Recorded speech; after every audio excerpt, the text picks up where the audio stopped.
Hello, welcome glad that everybody's here with us today. We have an outstanding group of individuals with which we're going to come to all the topics in the cannabis industry with unique perspective, whether it be from an advisory standpoint, a legal standpoint, investor standpoint, an operator standpoint.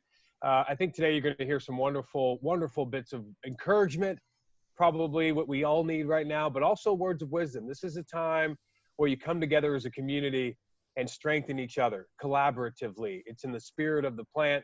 It's what we're all here to do, is lift each other up. And no better way to start that than by introducing Global Go. First of all, Arcadian. My name is Matthew Nordgren. I'm the founder and managing partner of Arcadian Fund and Arcadian Capital Partners.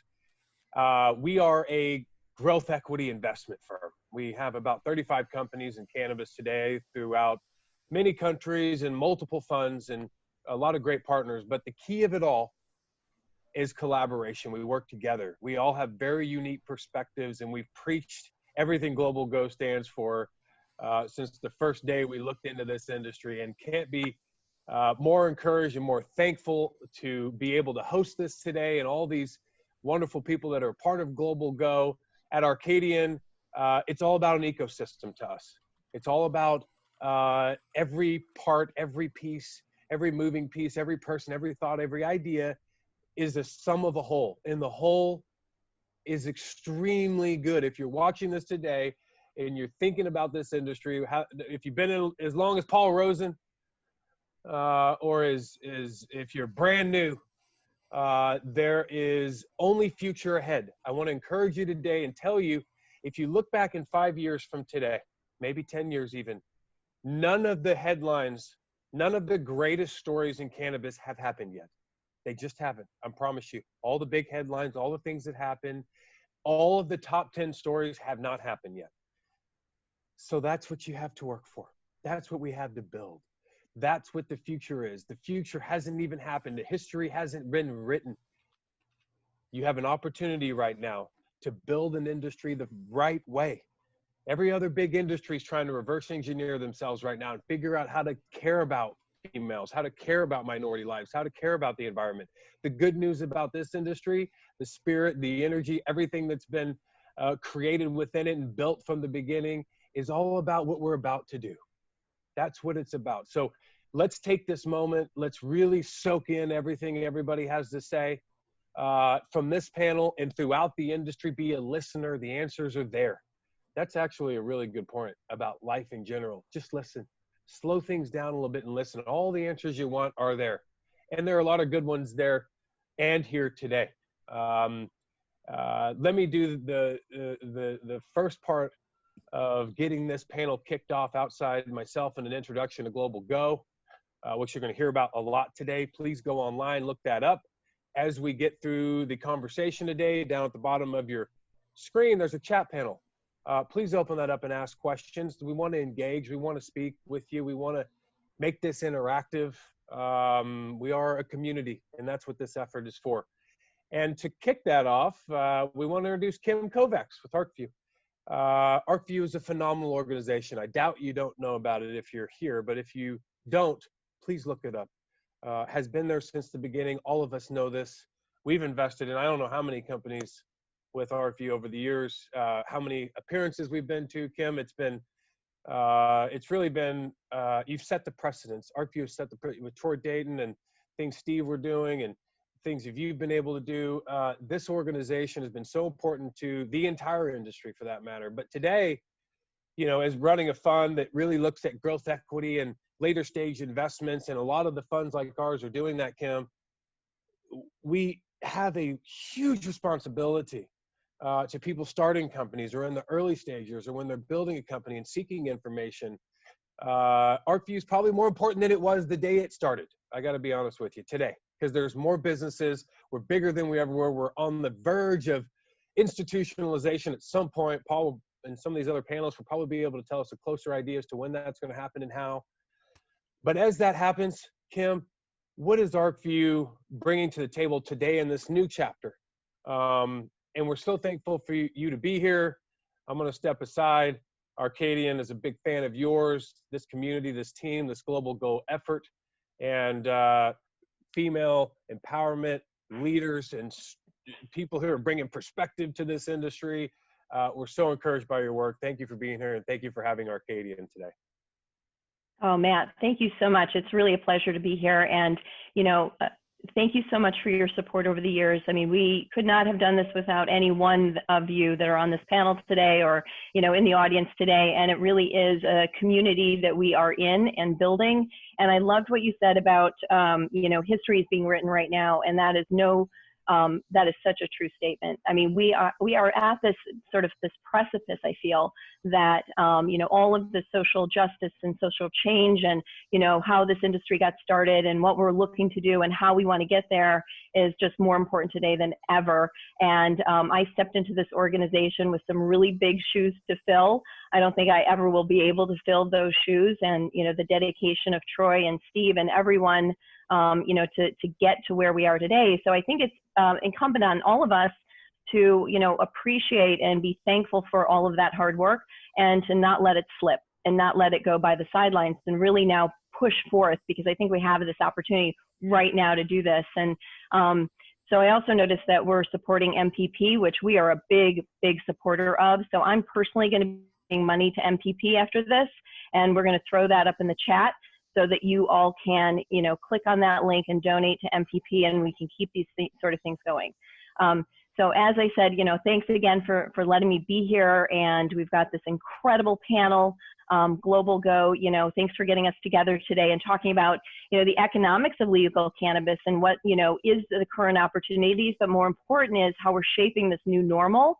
And, it's my pleasure to introduce this just amazing panel that I have with me today. It's a cross-section of experts and thought leaders, and they're going to share their insights and give you a look into some of the things that they've been working on.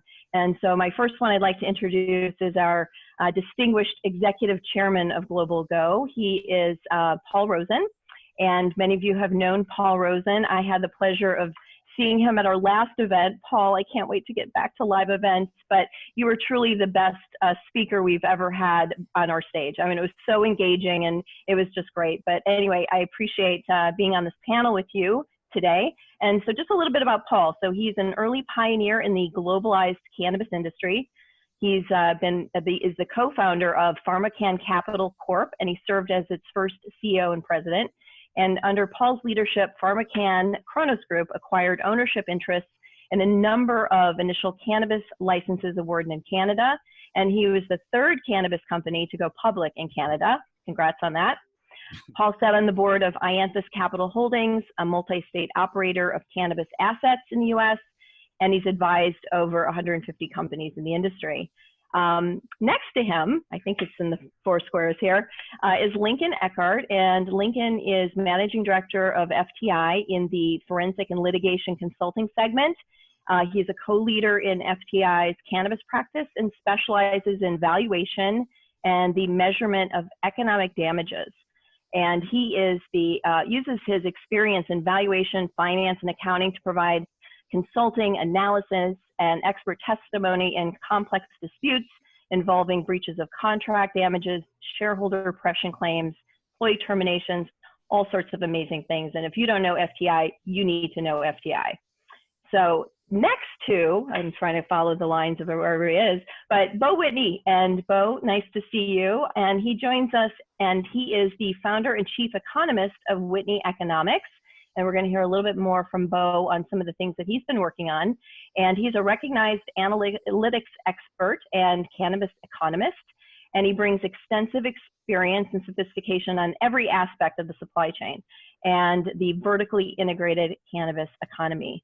And so I'm going to leave it up to him to tell you a little bit more about himself in a minute. But before we begin on the panel side, it's my pleasure to bring in Adam Smith, and he's going to set the stage for us. And for those of you who don't know Adam, he is the founder and director of the Alliance for Sensible Markets, and he is dedicated to fixing the economics of legal cannabis to create a more economically, environmentally, and ethically sustainable industry. In '96, he founded the Week Online, which was the first news magazine devoted to national and international drug policy reform. And later he launched the Higher Education Act Reform Campaign, the first successful effort to reform federal drug war legislation in the US and winning back the right, and this is really important, for students to get back their financial aid if they've had a drug conviction. And that is like very important here for students, especially those of us who paid our way through college. From that campaign, he launched what is called the Student for Sensible Drug Policy, SSDP. We are also at ArcView a big supporter of SSDP and the work that they're doing. SSDP is a UN-recognized NGO. They've got activities in 40 states and 30 countries. So Adam, really great to see you. Welcome to the show. Thank you so much. It's such a pleasure to be here. And Kim, we have not been on a panel together. Not yet. I feel we are now. I feel a little bit like family. Troy Dayton, back when we did the Higher Education Act Reform campaign, was my intern in Washington, D.C. When he was about 19 years old. So ArcView has always felt a little bit like family, and I'm so appreciative of being here with you. I also want to thank Matt Nordgren and Arcadian for hosting. I want to thank globalgo, particularly for having me here and for making this event happen on their platform on what I think is a really important topic and a really important moment. I want to thank FTI and Lincoln for helping put this together as well, and Beau and Whitney Economics. I also, before I move on, I want to acknowledge and I want to build on something that Matt said when he did his introduction. You know, everyone who's here on this panel is here for a specific reason, and it's an amazing collection of perspectives. But I just want to acknowledge, and it's maybe more obvious in this moment, but it was important before this moment, that there are perspectives that are missing here, and that in this industry, perspectives, particularly people of color, are very important. And so, without getting into passive language about how this came together, I just want to acknowledge that we understand that while there are a lot of really incredible perspectives here, that there are perspectives missing, and that those are things that are really vital in our industry to hear and to be accountable to. So I want to move on. So my name is Adam Smith, and I am not an economist. Beau is the actual economist here. But I am going to talk some about the economics of the industry, and you can take it or leave it. But you will be able to say that Adam Smith talked to you about the economics of the industry, and I'll leave it at that. And I also want to talk about where we are politically. So we're going to start with that. We're in an interesting political moment, and I think over the last several weeks, it's become more and more clear that there's a very good chance that we're heading for a Democratic administration, the Biden administration. I will touch on what happens if Trump wins, although I think if Trump wins, there are so many questions that it's hard to know exactly what is going to happen in the country. But over the last couple of weeks, I think Trump has lost a lot of the country, and I think we need to prepare as an industry and a movement for what is most likely coming next. I would say there's probably, I give it, I'm just some guy, but I give it probably about a 70% chance that we're looking at a Democratic administration. And then the question behind that becomes, is there a Democratic Senate or is there a Republican Senate, right? And so meanwhile, while this is happening, the governors have become ascendant, and they have divided themselves up into regional compacts that overlay pretty well with what we are looking at in the cannabis industry. The West Coast Compact is mostly the producer states: Oregon, California, Washington, Colorado, Nevada. The Northeast Compact is mostly the legalizing consumer states: New York, New Jersey, Connecticut, Pennsylvania, Rhode Island, and now Massachusetts. That Northeast Compact, it's important to mention, came together actually in 2019 around the concept of regionally regulating the cannabis industry, with an understanding from those governors that regulating siloed industries next to each other was problematic. And they walked right up to the edge of talking about interstate commerce of actual product.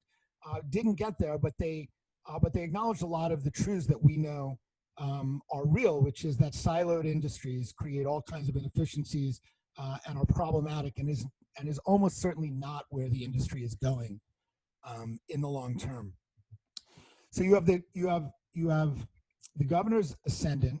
They are also, it's important to note, our strongest allies, right? The governors of the legal states, every state has its own issues with their governors and with their regulatory agencies, but the governors, for the most part, have been supportive of putting this industry on a track to succeed. to the extent that they can, and we are going to ask them to help us take the next step. So as we head into 2021, the question becomes, what are we as an industry going to ask for?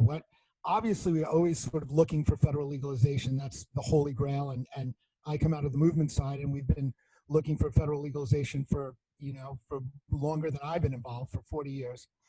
But we head in with at a moment when the Congress's time in 2021 is going to be at a premium. We are looking at a public health crisis that is likely to be ongoing. We are looking at an economic crisis that may be the worst that we've seen in our lifetimes. And we are looking at social unrest, or at least an opportunity, a very strong opportunity, to focus on some issues that on racial justice issues that that desperately need to be addressed. Add to that if the Democrats take the Senate, we will have multiple investigations, probably large investigations. And so in that, we are going to be asking Congress to focus time and attention on a very heavy lift to legalize cannabis federally. You also have the headwind of the fact that Joe Biden is not a fan of federal legalization and has still not come out in favor of federal legalization. And while I think we can get him there, it is unlikely that the first set of priorities that come out in this moment are going to include federal legalization at the top, right? And so we are going to be fighting for the time and attention to make this happen. Will it happen in 2021? I think it's possible, but having watched Congress and federal cannabis policy for a very long time, I have a strong sense that we are looking at 2022 at the absolute earliest, right? Maybe they try to get this done before the midterm of 2022, but it could go longer than that. And now I want to turn a little bit to the economics of the industry. I don't have to tell this audience that the economics of the industry right now are not great, right? You have the two most important traditional producer states, Oregon and California. Oregon is barely treading water, mostly because we are underutilizing production capacity. California is in actual crisis and was before the economic crash. And most of the states that have legalized recently or legalizing that are consumer states are in a holding pattern, waiting for supply chains to be put together so that they can actually fill shelves and get their industries up and running. So heading into 2021, so let me back up. In 2019, we passed a bill in Oregon that would allow the state to enter into agreements with other states to regulate the commerce in cannabis between legal markets. The bill has an either-or federal trigger. The state can enter into these agreements and execute these agreements when the federal government either allows such commerce via statute under interstate agreement, or the Department of Justice, through a memo or policy statement, indicates its tolerance. And that would look very much like the Cole memo, and says if you are operating under state law legally, we are not going to, the DOJ is not going to spend resources to interfere. And if we got a memo like that that included transport between states under interstate agreement in the list of items that they are not going to interfere with, we can start moving product between states under the Oregon bill, under the Oregon law. And we look at the Oregon law as a model for how we can move forward. So we are putting together a campaign, and it is launching actually this week. The website, I was working on it this morning with my web developer, will be up tomorrow, I think. It's at sensiblemarkets.org. And we are looking to pull the industry together to ask the governors of legal and legalizing states to stand with us in January to ask the Department of Justice for an assurance that licensed transport between legal markets under interstate agreement will not be an enforcement priority. We are also going to ask them to support the State Cannabis Commerce Act. After we passed the bill in Oregon in 2019, we got in the House and the Senate, we got introduced, it's HB 3546, the State Cannabis Commerce Act. It's a very simple piece of legislation. It says that that federal agencies will not utilize resources to interfere in state legal cannabis industries, and this specifically includes transport between legal markets under interstate agreement, right?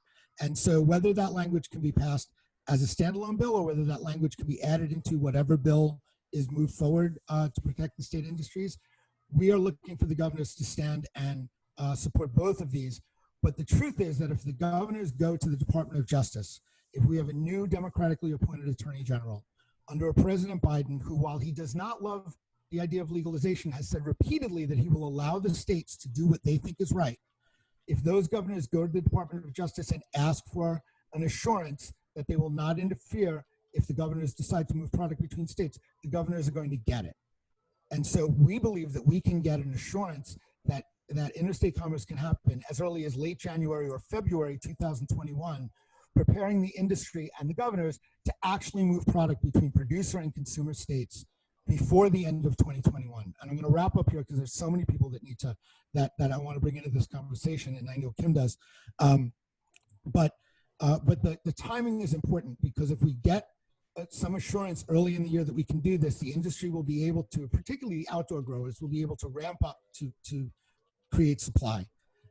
In the consumer states, instead of waiting years, as we have seen, to go from legalization to getting your industry up and running, those can be up and running in a matter of months rather than years. And over the next 6 to 18 months, interstate commerce we would immediately see an increase in valuation in thousands of farms and businesses in producer states, which would spur investment, expansion, and jobs. In the consumer states, knowing they're going to be able to get off the ground with stable supply chains very quickly, you'll also see massive business formation, investment, and hiring, all in the middle of a global recession. The cannabis industry possibly offers the easiest to unleash and broadest opportunity for economic stimulus of any industry in the private sector in the US at a time when governors are going to be desperately looking for economic stimulus.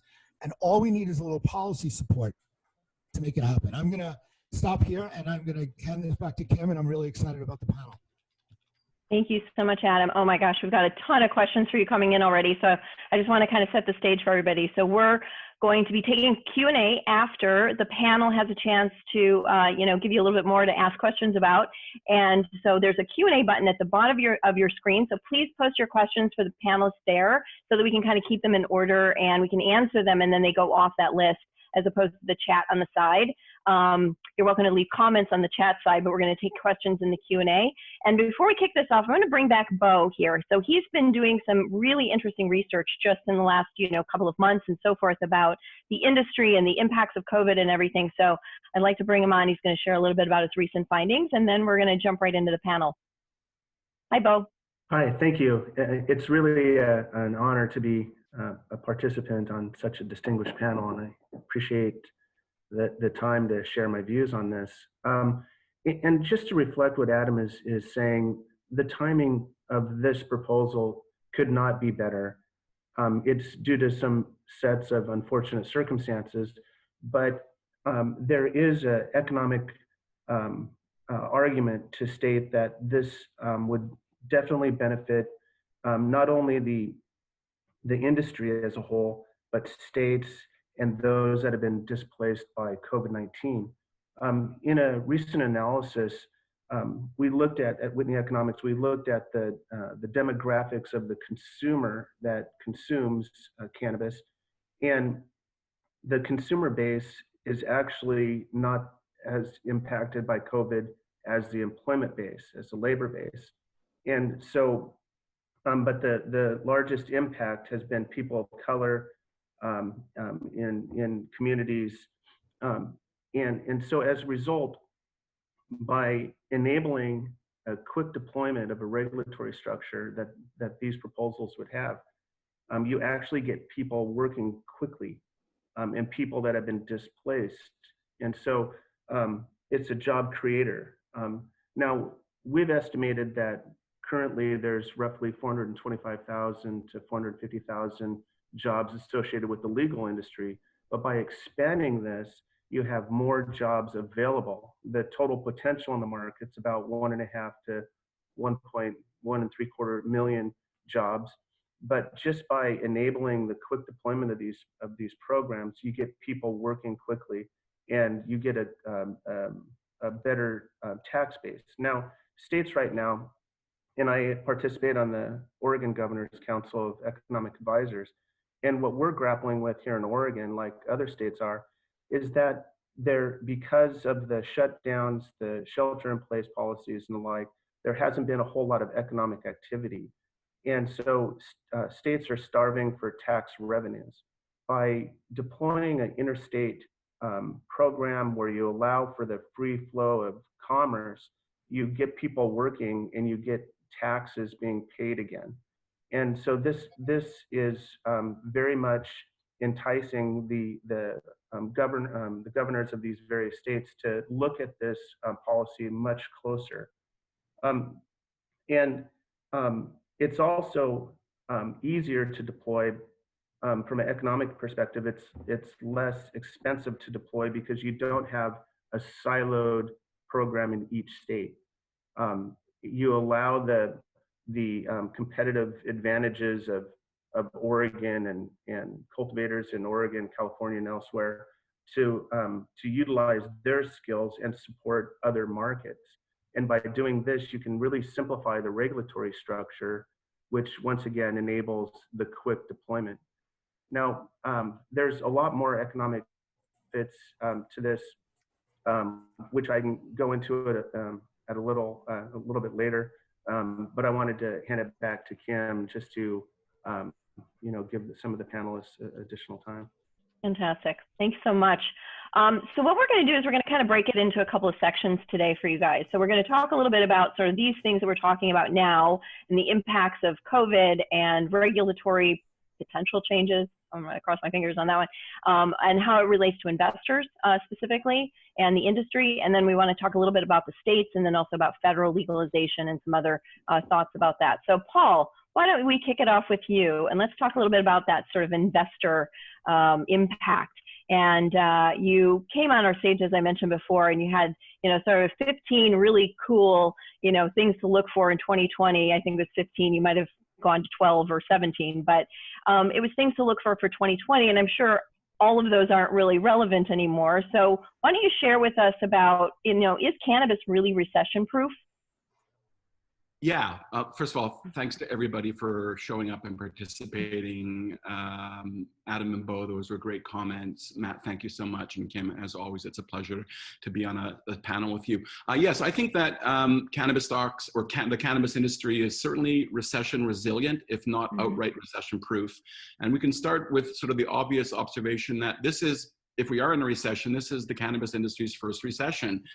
In the last recession in 2008, there really wasn't a regulated industry yet that we could track to see how it performed. And we can really break this down, Kim, into two categories: usage rates, actually consumption during a recession, and the valuation or stock performance of cannabis companies during a recession.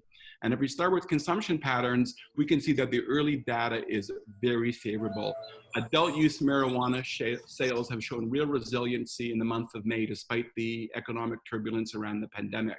There were sharp sales increases in Oregon and Washington State, which are both mature adult use markets. And this to us indicates that the cannabis industry at large is likely well positioned to weather a prolonged period of economic instability. And it suggests that marijuana consumption is rising during the COVID-19 crisis. We could actually call this the couch thesis.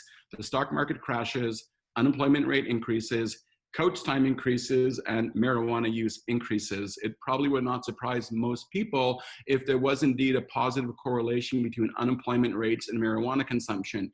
Thing is, we're in a unique time here. Unemployed or not, the work from home trend of this economic downturn, which is really, really unique, suggests consumption is increasing because people that would not be able to consume in a public workspace are now able to consume during their workday with the privacy of their own home. And another way to compare it is to look at other related industries like tobacco, alcohol, gambling, and or healthcare. And we can see data now from the Great Recession of 2008 that alcohol consumption and tobacco consumption held up or actually went up during that last recession. You might say that it's the self-medicating phenomenon, is that people are undergoing sort of emotional and financial stress, they're more likely to self-medicate. And certainly cannabis is a better form of self-medication than either alcohol or tobacco. So there's every reason to believe, both with the data we have gathered in the last couple of months and with the analogs to the other industries that could be comparable, that usage is going to remain or actually go up. In terms of valuations of companies, we can see from 2008 that healthcare tobacco, alcohol, and gambling stocks, we'll call it vice and healthcare, actually outperformed the broad market during the recession of 2008, 2009, which doesn't necessarily mean that the valuations went up, but they declined at a slower velocity than the broad market. So that gives us additional succor that there's a real recession resilience to the cannabis industry. Better yet, though, the marijuana or the cannabis industry has the healthcare card to play because, like vice stocks, healthcare stocks tend to perform very well while the rest of the market struggles. The last comment is that a recession will likely hasten political reform, which is bullish for cannabis operators, cannabis stocks, and cannabis consumptions. States are going to want the treasury lift that cannabis-generated taxes provide, and I believe, and we believe at globalgo, that the economic downturn is going to act as a major catalyst for cannabis legalization at both a state and federal level, and that's going to, again, make cannabis more recession resilient. Couldn't agree more. I'm totally in the line with that.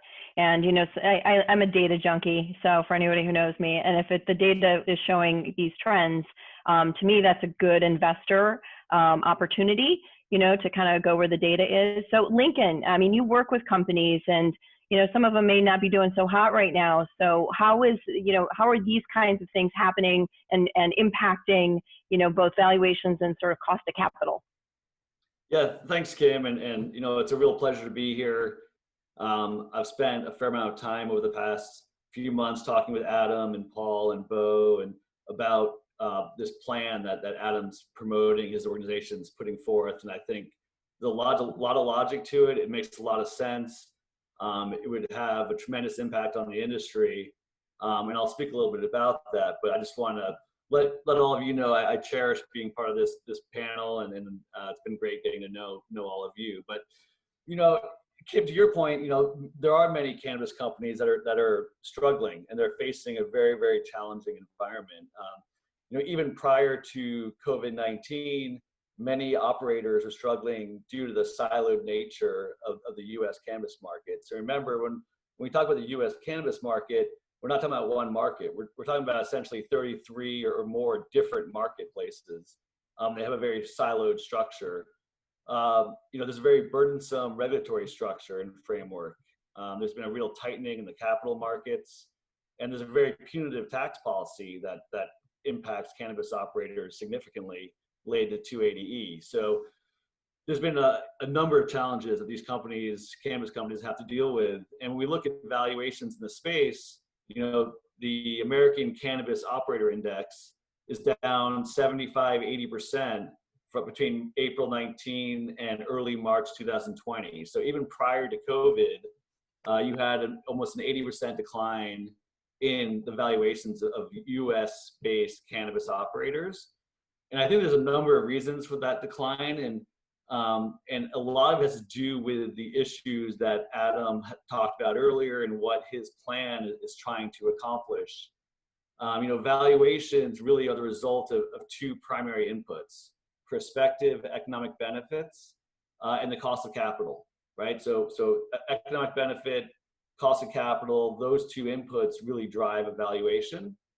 And when we talk about economic benefits, we're talking about a company's ability to generate profits. The ability to grow revenues while controlling cost. In other words, ability to scale operations.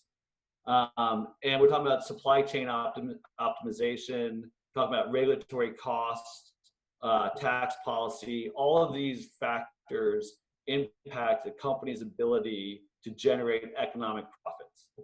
On the cost of capital side, you know, it's a function of risk. So the more uncertain a company's outlook, the more volatility in its earnings or ability to even generate positive earnings, those things drive risk higher, which in turn drive the cost of capital higher. Not to mention, you know, cannabis companies don't have the same access to traditional debt financing. Debt is a cheaper source of capital than equity.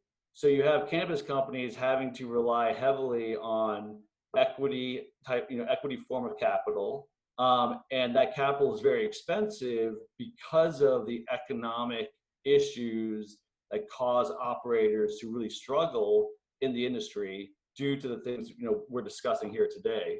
So when we look at Adam's plan and this idea of allowing for interstate commerce and normalizing the 280E issue, ideally looking at providing more bank financing or traditional sources of capital, those things in tandem will allow companies to scale profitably, thereby generating economic profits, at the same time reducing the cost of capital.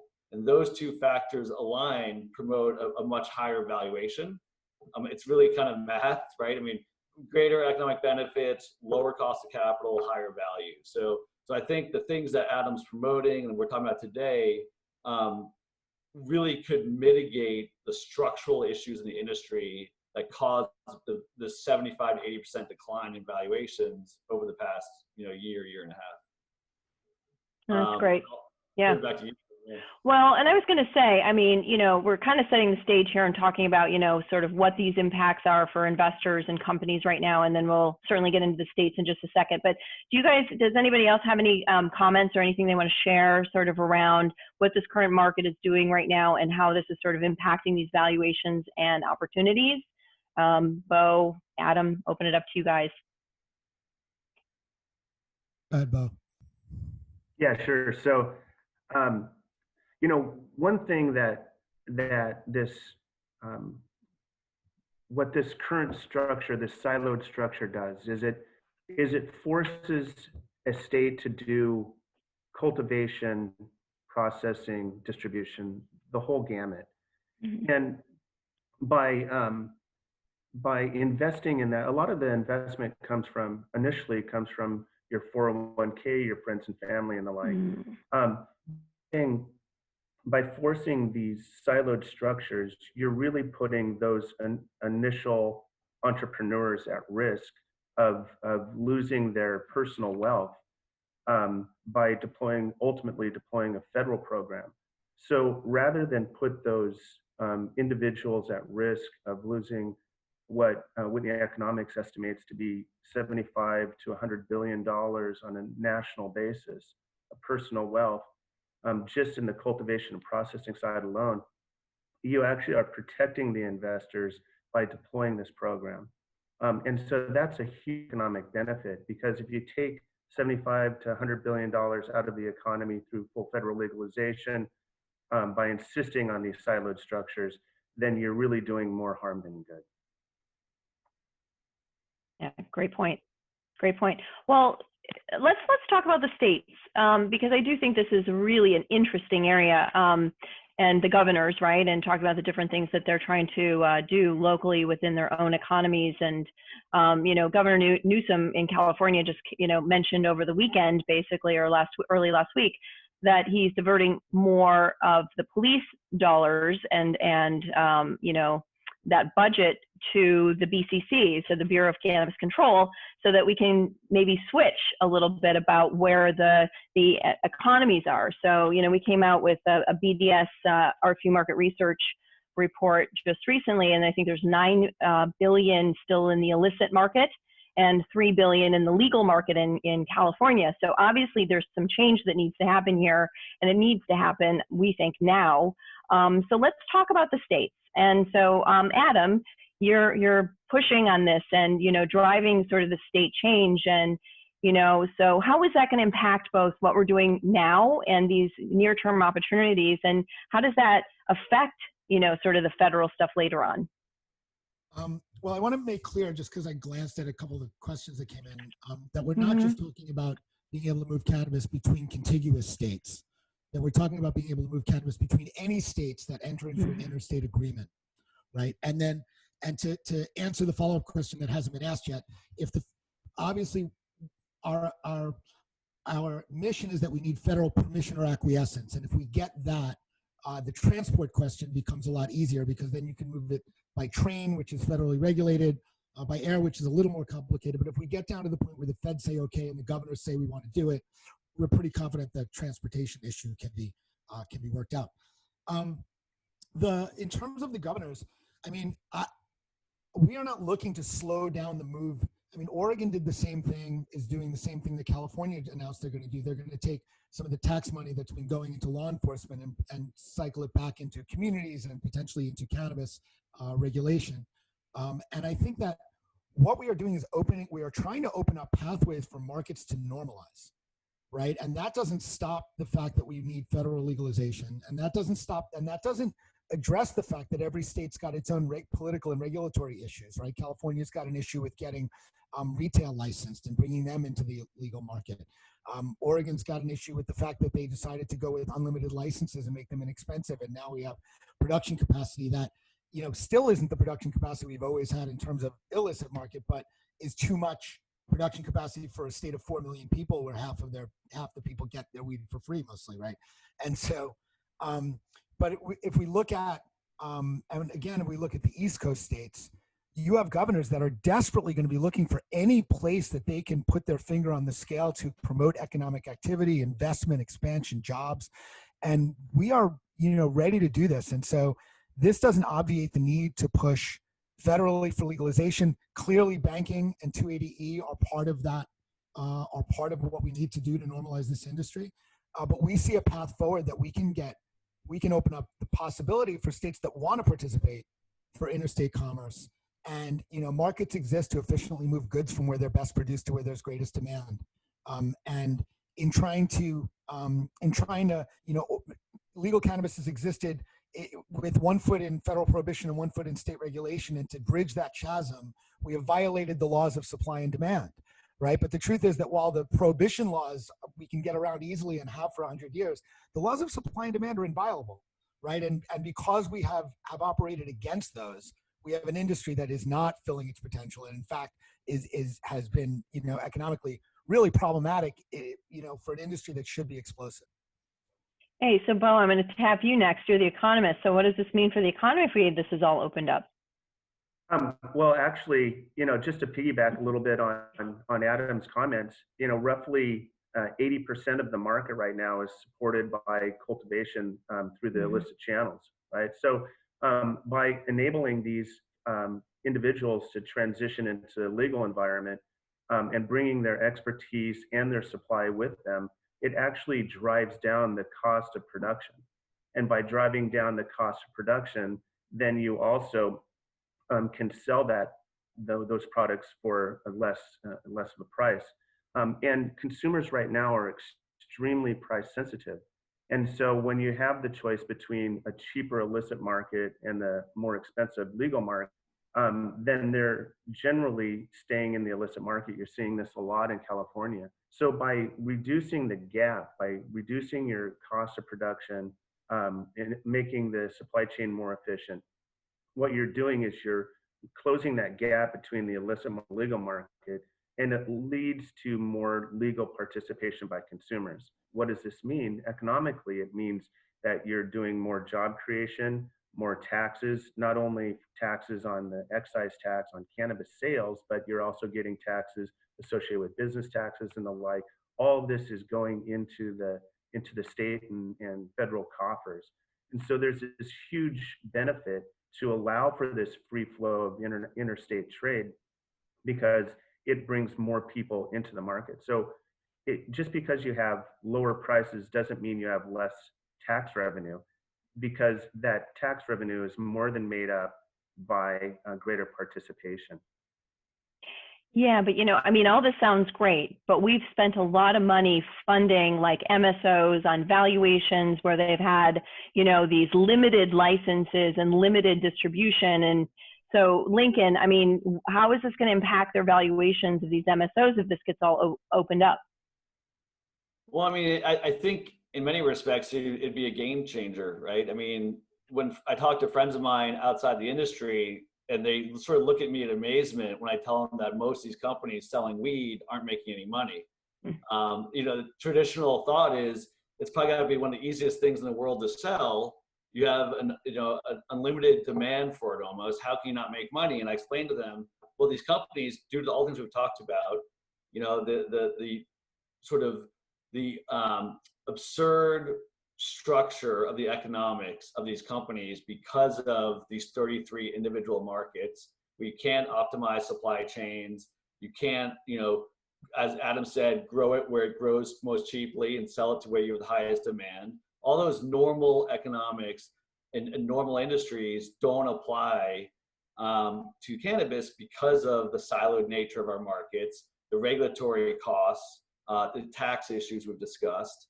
So if you were able to normalize those things, I think you would see an immediate change in the operational efficiencies of companies, which translates to greater profits and therefore higher valuations. You also see a real de-risking of cannabis companies as we're able to sort of spread their internal operational risk across several different markets and really optimize their internal, you know, business plans, if you will. And so both from a pure economic of greater earnings, and also with consideration of a de-risking, lowering the cost of capital, again, you'd see a real, you know, upward push on valuations. So we've got so many questions coming in, and I know I promised to hold them off to the end, but I think there's some really good juicy ones in here, and so the folks in the background are queuing up a lot of these. But so we haven't really gone through yet on sort of the federal, you know, process and what's happening, but you know, there's a really good one right here about one second, about, you know, how federal legalization. So let's just kind of roll right into that. So federal legalization comes in, and we've got, you know, the excise tax. We're already at 35%-ish, right? And so that adds another 10 or 15. So now looking at 50% tax for this industry. I mean, so is that going to drive users back to the illicit market? I think that's really the question on the table right now. I'll jump in on that if that's okay. Yep. It will. I mean, elasticity of demand is going to have a great sort of impact. It's, I think, axiomatic that everything being equal, any patient or consumer would choose a regulated industry with oversight, whether it was food or a topical, or in this case, medicine. Why would you not prefer to have a regulated program to make sure that your product is, you know, following sanitation protocols, it's efficacious, and the label matches what's inside the jar? But if, on the other hand, you create such a disparity between the gray market and the regulated market, you will repel people from their first choice, which is the regulated market, and push them right back to the gray market, because economics does play a factor. And people, as insane as it is, will take a health risk, if you will, in exchange for the lower product price, as opposed to paying a bit more for safety, which I just think is a sign of a young, immature industry. Over time, we will, I think, educate our consumers and patients that if regulated cannabis costs a little bit more, there's a good reason why it does, because that extra cost reflects our commitment towards patient and consumer safety. Yeah. Well, Paul, why don't you talk a little bit about what that maybe looks like versus, you know, descheduling versus rescheduling? Because I think there's, you know, pros and cons, right? And different things that happen under each of those.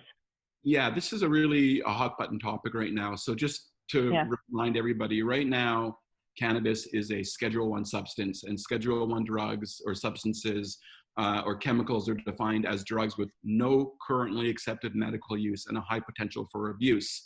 And one of the key characteristics of a Schedule I drug is that it really cannot be prescribed legally by a pharmacist or a licensed doctor. On the other hand, the fact that cannabis is a Schedule I drug is probably the main reason why we haven't seen the overwhelming, call it, financial power of large behemoth industries like pharma or traditional retail come blazing into the cannabis business.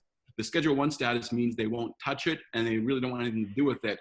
And they can't study it, they can't prescribe it, so they have no means of getting involved financially unless the government changes that status. So in some sense, Schedule I, the status quo, is actually favoring the incumbents that are able to build scalable businesses prior to the introduction of conventional big business.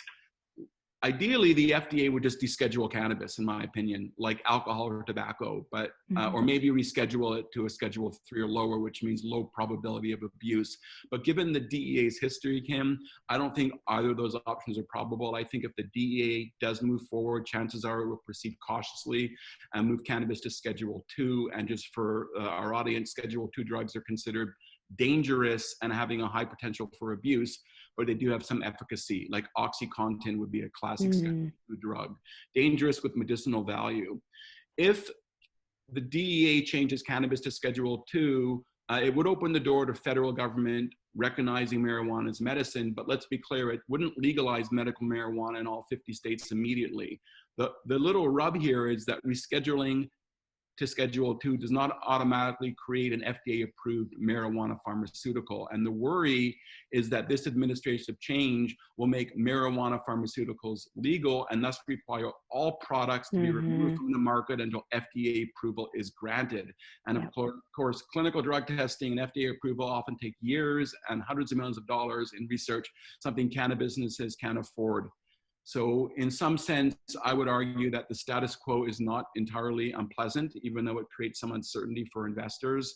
A descheduling would be, in my opinion, the moonshot. It would absolutely accelerate this industry forward. But rescheduling to a Schedule II could create some disruption to the incumbents. That's an excellent point. Hey, Adam, there's a question for you, if you don't mind taking this one. And it's from Kenneth Walton. Kenneth, thanks for tuning in today. But so how do you enhance the political side of your attempt to secure federal law or a DOJ letter? And the second part of that is, have you reached out to organizations like the Black Congressional Caucus? So let me answer that and then. Okay. Then you can add on to the rest of it too. Yeah. I just wanted one thing to say about what Paul said. I'm really excited. So so number one, our goal is to our plan is to get the governors, is to appeal to the governors under the message of we can help, we can be partners in economic recovery and create jobs and get this economy moving very quickly, actually explosive growth, right? If we open up markets for all this.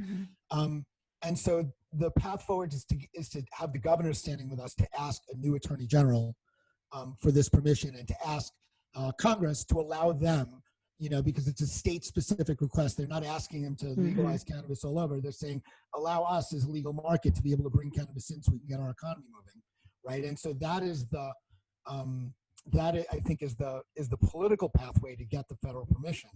And I may have left out something, but I wanted to hit what Paul said, which is really important. If we legalize tomorrow, the next thing that happens, how do we legalize, and B, the feds come in and start to regulate, right? Which can be really disruptive. The idea for this is, look, we don't know that we're going to get legalization in 2021, but we don't know for a fact we'll get it in 2022.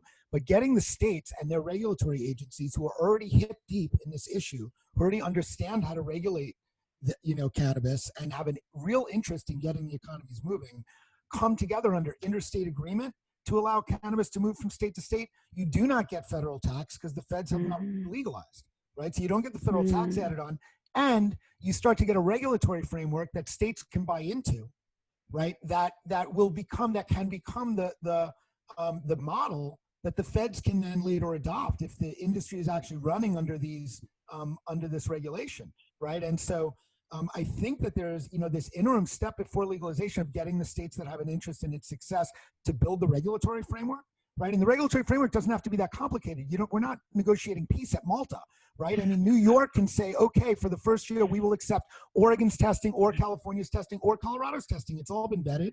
New York may say after a year, we want one standard. Okay, now the three states have a reason to, talk about coordinating their standards, or Oregon can test to California standards, whatever. Yeah. Right?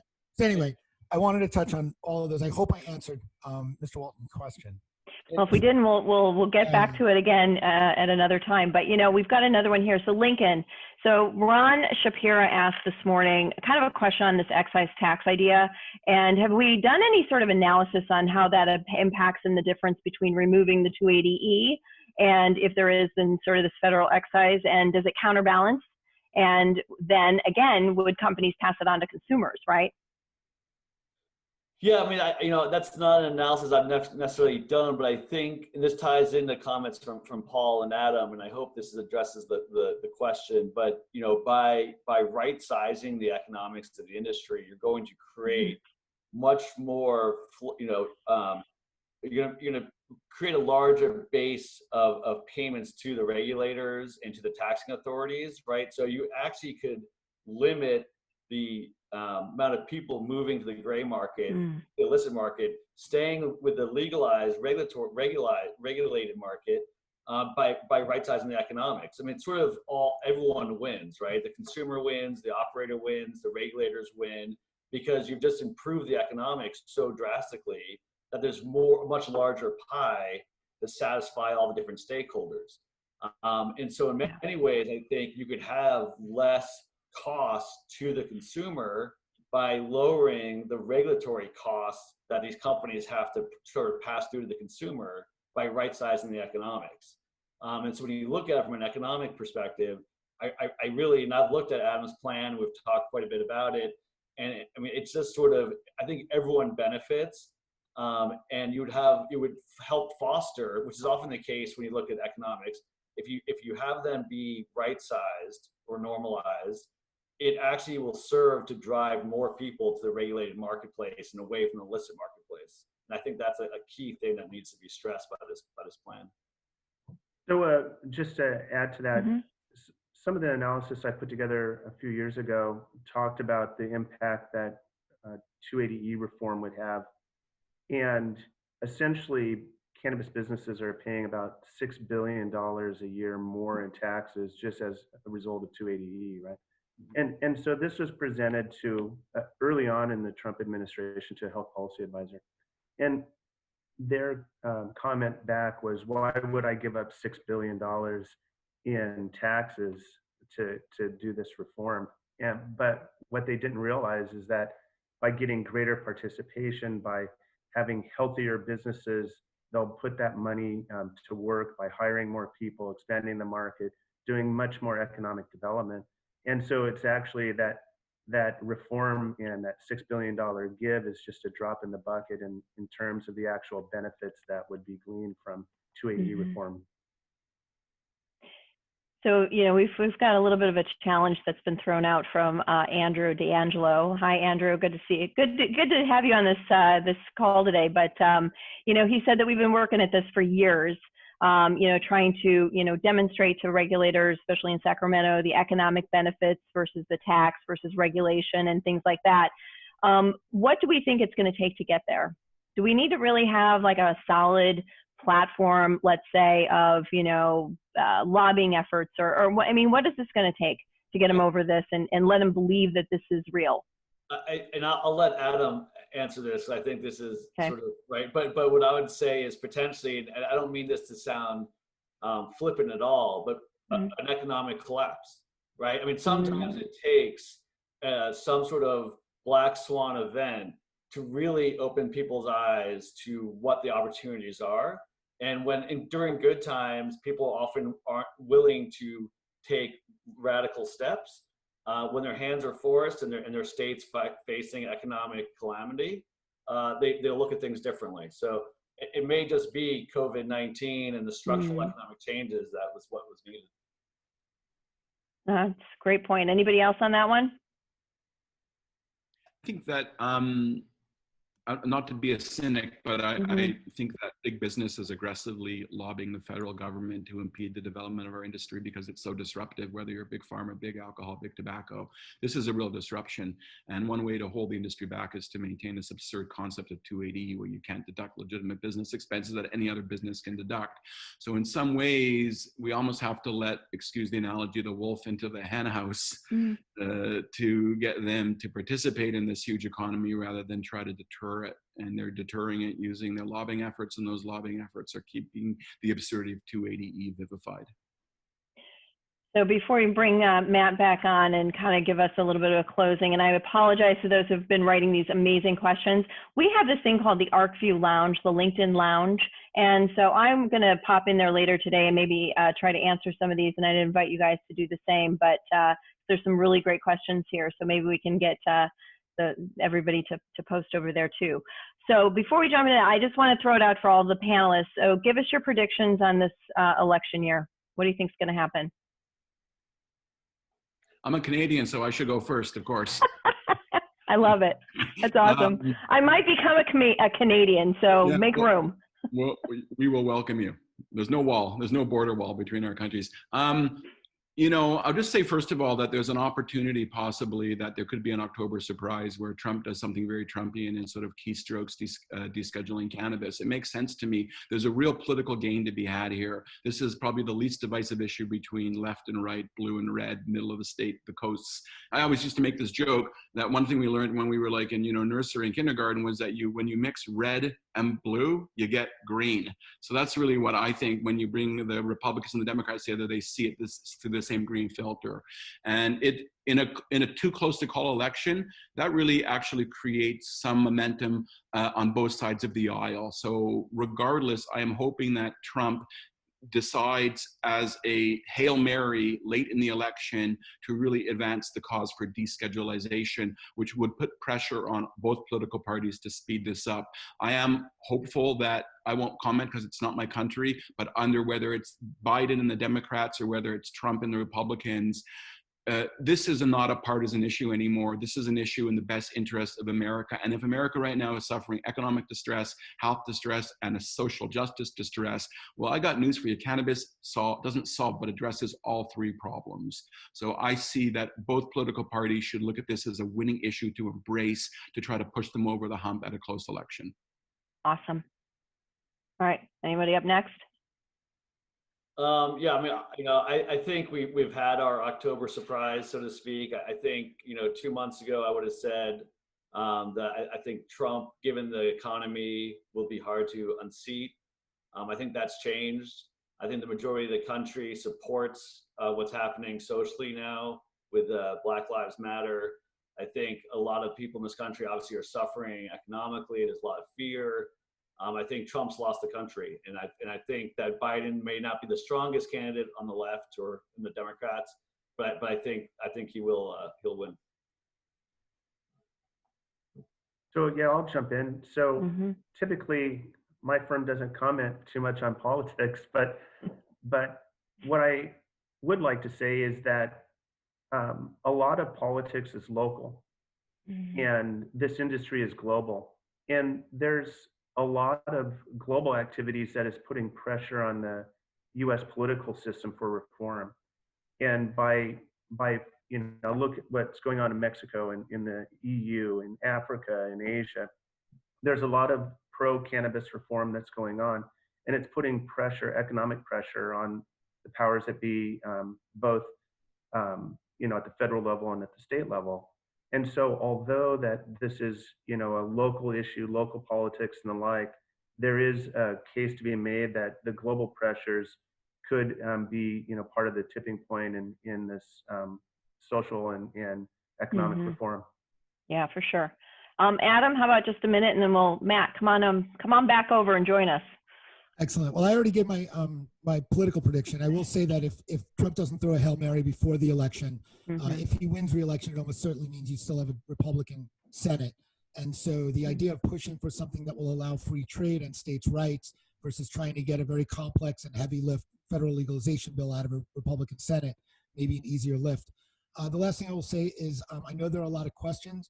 I am happy to answer people's questions after. If you reach out to me at adam@sensiblemarkets.org, then I will be happy to engage. And great. Keep going.